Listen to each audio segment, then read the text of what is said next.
গত ৫ আগস্ট ছাত্র জনতার অভ্যুত্থানের পর ছাত্র রাজনীতি নিয়ে নতুন করে আলোচনা সমালোচনা চলছে। কেউ বলছেন ছাত্র রাজনীতি থাকা উচিত, কেউ আবার বন্ধের পক্ষে।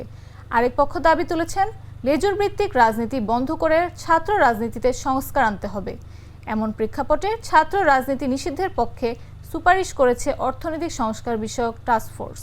সুপারিশে বলা হয়েছে সার্বিক পরিস্থিতি বিবেচনায় ও বিশ্ববিদ্যালয়ে স্থিতিশীল শিক্ষার পরিবেশ নিশ্চিতে দেশের সব সরকারি বেসরকারি বিশ্ববিদ্যালয়ের ক্যাম্পাসে ছাত্র রাজনীতি পুরোপুরি নিষিদ্ধ করা উচিত।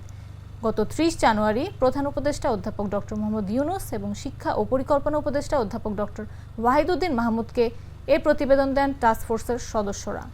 অর্থনীতির পুনর্কৌশলীকরণ এবং ন্যায়সঙ্গত ও টেকসই উন্নয়নের জন্য সম্পদ সহজলভ্যকরণ শীর্ষক প্রতিবেদনে শিক্ষা সংস্কারের বিশদভাবে সুপারিশ করা হয়েছে।